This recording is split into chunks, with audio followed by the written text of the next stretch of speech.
Salut les apprentis photographes. Aujourd'hui je réponds à la question que tout le monde me pose en 2018.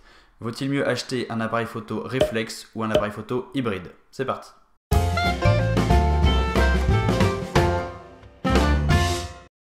Avant de commencer, il y a un postulat important qui concerne mon avis sur la photo. Le matériel, c'est pas si important que ça et en plus, ça évolue tellement vite qu'il ne faut pas trop s'y attarder. C'est pas parce que vous avez un appareil photo qui a plus de 2 ans et qui n'est plus à la pointe de la technologie que votre appareil photo n'est pas bien pour faire des photos. On peut faire des photos avec à peu près n'importe quoi. Il y a des comptes Instagram absolument fantastiques sur lesquels toutes les photos sont faites avec un smartphone. Donc vraiment le matériel, il ne faut pas trop se prendre la tête dessus. Cela dit, au moment de passer à un appareil photo un petit peu sérieux, c'est bien de se poser la question, qu'est-ce qui est mieux pour moi, un appareil photo hybride ou un appareil photo réflexe? Je vais vous répondre directement, il n'y a pas un des deux qui est mieux que l'autre. Ce que je vais dire est vrai aujourd'hui en 2018, mais va être de plus en plus vrai dans les quelques années qui vont suivre. Au niveau de la performance pure des appareils, il y a de moins en moins de différence entre les réflexes et les appareils photo hybrides. Avant, les réflexes étaient plus performants, tout simplement parce que les constructeurs d'appareils photo ne faisaient pas beaucoup de recherche dans la technologie hybride, parce que la technologie hybride n'était pas prise au sérieux.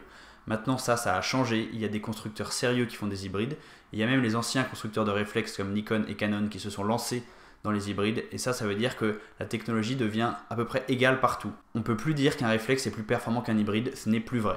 Prenez par exemple le Sony A9, c'est un appareil photo avec un capteur plein format, qui a des spécifications monstrueuses, qui fait des rafales à 20 images par seconde, vraiment il n'a rien à envier à un réflexe. Bon bien sûr ça c'est le très très haut de gamme, mais même plus bas dans la gamme, entre un réflexe entrée de gamme et un hybride à peu près au même prix, vraiment ça se tient au niveau des performances. Et du coup c'est pas vraiment là-dessus que moi je me baserais pour faire un choix entre les deux. Mais du coup si on peut pas se baser sur les performances, sur quoi on va se baser pour choisir entre un hybride et un réflexe? Et bah entre un hybride et un réflexe, il y a 2 points essentiels de différence. Le premier c'est la visée et le deuxième c'est l'ergonomie et l'encombrement. Un appareil photoréflexe a une visée qu'on appelle visée directe ou encore visée réflexe. C'est-à-dire que la lumière elle entre par l'objectif, elle rebondit contre un miroir, elle fait un petit tour dans un prisme et hop, elle ressort au niveau de l'œil. Ça permet de voir exactement ce qui se passe en temps réel. On voit directement la scène à travers l'objectif. Donc ça permet d'avoir une visée qui correspond exactement à la réalité. Je vais vous mettre un petit schéma pour que vous compreniez mieux. Un appareil photo hybride a lui une visée électronique, c'est-à-dire que dans le viseur, on a en fait un petit écran qui montre des informations qui lui sont transmises électroniquement par le capteur. Du coup, ce qu'on voit, c'est plus directement de la lumière, mais une information électrique qui a été transmise du capteur à un petit écran qui est en fait le viseur. Et il y a quelques années, cette transmission, elle prenait un peu de temps, ce qui fait que dans le viseur, on voyait une image qui était décalée de pas beaucoup, mais peut-être un dixième de seconde quelque chose, et c'était désagréable. On voyait que le viseur avait un certain temps de retard, et c'était compliqué de s'y habituer. Aujourd'hui, le temps de décalage entre la réalité et ce qui est affiché dans le viseur, c'est de 1 centième de seconde, quelque chose comme ça. C'est-à-dire que c'est absolument pas perceptible par l'œil humain.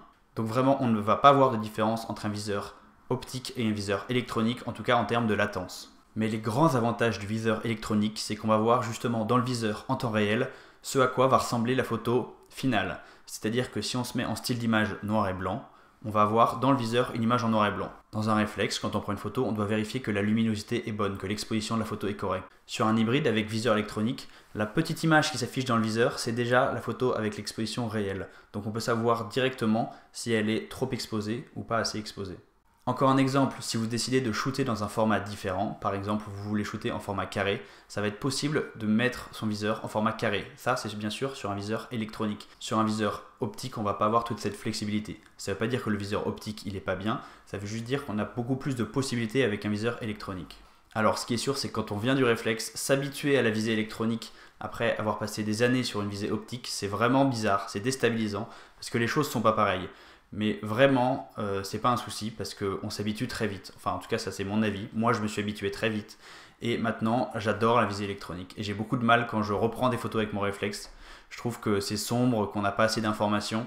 Bref, c'est vraiment juste une histoire d'habitude. Et la visée électronique a vraiment des petits avantages qui sont assez sympas en prise de vue. La deuxième différence déterminante entre les hybrides et les réflexes, c'est tout simplement l'encombrement, la taille et le poids. Bien sûr, je ne peux pas vous donner de chiffres parce que ça va dépendre des modèles, il faut comparer ce qui est comparable. Mais si vous hésitez entre 2 appareils photo, vous pouvez très bien regarder le poids. Attention à ne pas prendre le poids du boîtier tout seul.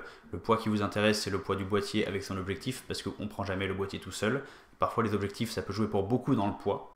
et regardez si cette différence est significative. Pour moi qui aime bien trimballer mon appareil photo un peu partout avec moi, je suis vraiment hyper content d'avoir un hybride parce qu'en tout ça fait je sais plus combien, un petit peu moins de 1 kg. C'est vraiment tout petit par rapport à ce que j'aurais eu en qualité équivalente avec un réflexe. Il y a un point supplémentaire qui est vraiment lié au deuxième point, c'est la prise en main et l'ergonomie. Forcément un hybride c'est petit, donc ça ne se tient pas dans les mains de la même manière qu'un réflexe. Et ça peut être déstabilisant. La lourdeur du réflexe, sa taille, ça peut être un avantage pour certaines personnes qui ont des grandes mains ou qui ont besoin de stabilité extrême. Ça vraiment, ça peut être agréable de tenir quelque chose de gros dans ses mains. Un hybride, c'est tout petit et il faut s'habituer à pouvoir accéder aux différentes commandes sans se perdre et sans mêler un peu les doigts. Donc ça, c'est vraiment quelque chose que je vous conseille d'essayer. Vous ne pouvez pas vous rendre compte de la différence véritable entre un hybride et un réflexe si vous ne prenez pas les deux dans la main. Allez faire un tour à la Fnac ou même encore mieux chez un vrai magasin de photos. Demandez à la personne de pouvoir les essayer chacun pendant un quart d'heure, peut-être même pendant une demi-journée si vous tombez sur quelqu'un de sympa, juste pour avoir la différence entre un hybride et un réflexe. Donc vous l'avez compris, moi je suis vraiment pro-hybride depuis que je suis passé chez Fuji, j'ai été vraiment convaincu et conquis par le matériel. Mais ça ne veut pas dire que je suis contre les réflexes, j'ai eu un réflexe pendant des années et il a très bien fait son boulot. C'est juste qu'au moment de monter en gamme pour un appareil photo au niveau professionnel, j'avais le choix entre quelque chose de tout petit qui passe partout et qui est trop mignon et quelque chose d'énorme que j'aurais jamais pris avec moi parce que c'était beaucoup trop lourd. Là, je force un petit peu le trait, je caricature, mais en gros, c'était ça ma réflexion. C'est pour ça que j'ai choisi un appareil photo hybride, parce que c'est vraiment sympa à transporter partout. On lit encore beaucoup sur internet, sur des vidéos, tout ça, que le réflexe, c'est beaucoup mieux que l'hybride, que si on veut être un photographe un tout petit peu sérieux, il faut un réflexe, il ne faut pas avoir un appareil photo hybride. C'est des conneries, vraiment c'est des conneries, arrêtez d'écouter ces gens-là. Si on vous dit qu'un réflexe, c'est plus solide, plus rapide ou plus performant qu'un hybride, c'était peut-être vrai il y a 3-4 ans, ce n'est plus vrai du tout, et ça sera encore moins vrai dans un an. Donc, concentrez-vous plutôt sur ce que vous voulez en termes de viseur et de ce que vous voulez en termes d'encombrement. C'est ça qui doit être important. Après, réflexe ou hybride, même combat. Voilà, c'est tout pour cette vidéo. J'espère qu'elle vous aura plu, qu'elle vous aura aidé à faire votre choix entre un appareil photo hybride et un appareil photo réflexe. Si vous avez aimé cette vidéo, vous pouvez la liker et la partager. Et bien sûr, vous abonner à la chaîne. Et enfin, n'oubliez pas que c'est en faisant des photos qu'on devient photographe. Alors sortez et déclenchez.